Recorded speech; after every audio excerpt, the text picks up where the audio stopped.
On September 5, 1972, 900 million people watched the Munich Olympics turn into a massacre. Within 48 hours, 11 Israeli athletes were dead. Within 3 weeks, the Israeli government had authorized something unprecedented: a systematic, continent-spanning assassination campaign, targeting every individual believed responsible for planning the attack. The operation had no public name at the time. It would later become known as Operation Wrath of God. But what made this campaign remarkable was not just that a nation-state decided to hunt down and kill its enemies across sovereign borders. It was how they designed the architecture to do it: the logistics, the team structures, the identity systems, the approval chains. An entire covert infrastructure built from scratch, engineered to kill precisely and disappear completely. For 7 years, this machine operated across at least 7 countries. It eliminated more than a dozen targets, and it very nearly destroyed the Mossad itself. To understand how Wrath of God functioned, you have to start with the room where it was authorized. On September 12, 1972, exactly 1 week after the massacre,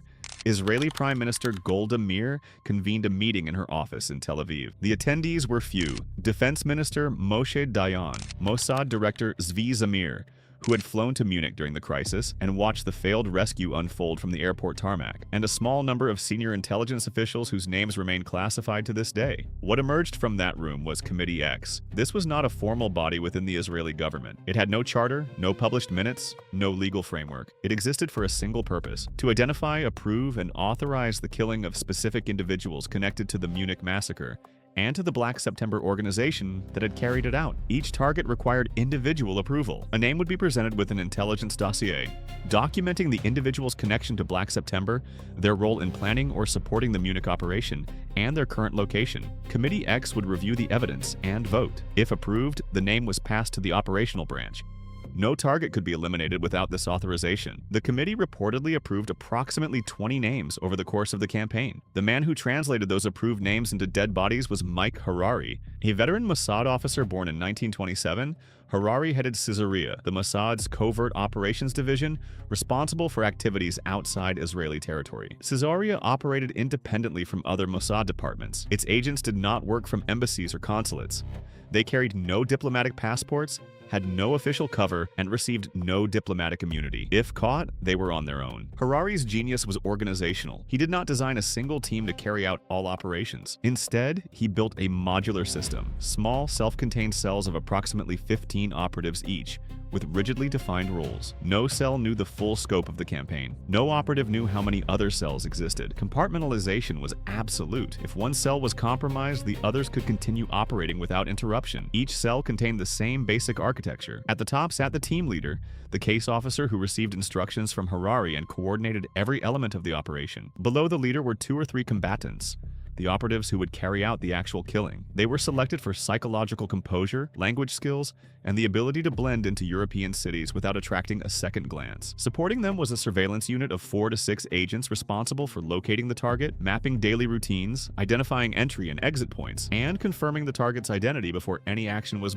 taken. Separate from the surveillance team was a logistics unit that handled safe houses, rental cars, escape routes, airline tickets, and the disposal of weapons after the operation. Finally, there were the forgers.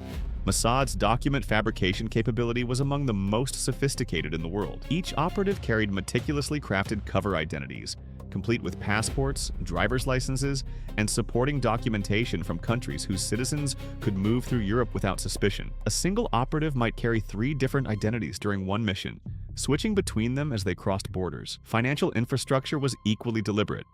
Operations were funded entirely in cash. No bank transfers, no traceable accounts, no paper trail. Money was carried physically by couriers and distributed to team leaders in European cities. Conservative estimates suggest the campaign consumed tens of millions of dollars over its 7-year active phase. Communication was the system's most vulnerable point, and Harari knew it. Teams did not use telephones for operational discussions. Instructions were delivered through coded messages, dead drops, and in-person meetings at pre-arranged locations. The layers of separation between Committee X in Tel Aviv and a combatant standing in a Roman apartment lobby were numerous and deliberate. The system was tested for the first time on October 16, 1972, barely 5 weeks after Munich. The target was Wael Zweiter, the PLO's representative in Rome, identified by Israeli intelligence as a Black September member involved in planning attacks against Israeli targets. A surveillance team had tracked Zweiter for weeks, documenting his movements, his apartment building, his nightly schedule. That evening, 2 operatives waited in the lobby of his apartment at Piazza Annibaliano. When Swider entered, they shot him 12 times at close range. Both operatives walked out of the building, entered a waiting car driven by a logistics agent, and were at the airport within the hour. They left Italy on separate flights under different identities before Italian police had finished processing the crime scene. The architecture had functioned exactly as designed. 2 months later, on December 8, 1972, a different method demonstrated the system's adaptability. Mahmoud Hamshari, the PLO's official representative in Paris, had been under surveillance for weeks. Agents had entered his apartment while he was away and planted a small explosive device beneath his telephone table. On the morning of the operation, an agent called Hamshari's number. When Hamshari answered and confirmed his identity, a second operative detonated the device by remote signal from a position nearby. Hamshari died of his injuries on January 9, 1973. The team had already dispersed across 3 countries. The system was not perfect. On July 21, 1973, in Lillehammer, Norway, it failed catastrophically. A team had been tracking a man they believed to be Ali Hassan Salameh, the Red Prince, the Black September operations chief considered the primary architect of the Munich massacre. Surveillance operatives identified a North African man living in the quiet Norwegian town and reported they had located their target. They had not. The man was Ahmed Bouchiki, a 30-year-old Moroccan waiter with no connection whatsoever to Black September or the PLO.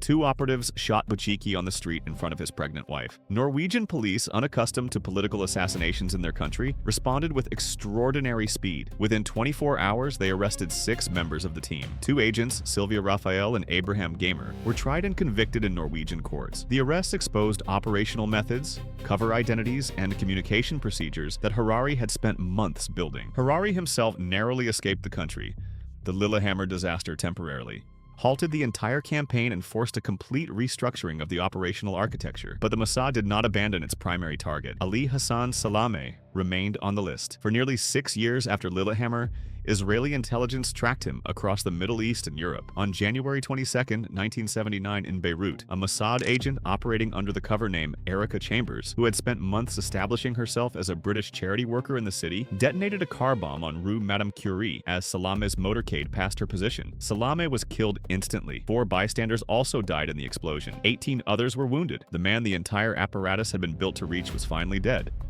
The operation's longest hunt had lasted more than 6 years from its first failed attempt to its conclusion. Operation Wrath of God officially wound down after Salameh's death, though some researchers believe related operations continued into the early 1980s. Over its active years, the campaign eliminated at least 12 to 15 individuals across Italy, France, Cyprus, Lebanon, Greece, and Norway. It pioneered covert operational methods that intelligence agencies around the world would study for decades. It also killed at least 1 innocent man, wounded bystanders in multiple countries, violated the sovereignty of allied nations, and raised questions about state-sponsored assassination that remain unresolved to this day. The architecture that Mike Harari built was precise, modular, and devastatingly effective. It was also, as Lillehammer proved, fallible. The line between a surgical instrument and a blunt weapon turned out to be thinner than anyone in Committee X had imagined. The machine worked, but machines do not ask whether the target is the right man. That responsibility belonged to the people operating it, and at least once they got it terribly wrong. If you found this video insightful, watch how Israel executed Operation Spring of Youth next. The commando raid into the heart of Beirut, where future Prime Minister Ehud Barak disguised himself as a woman to assassinate 3 PLO leaders in their own homes. Like this video, subscribe to Bizarre Facts About History, and hit the bell for more. Thanks for watching.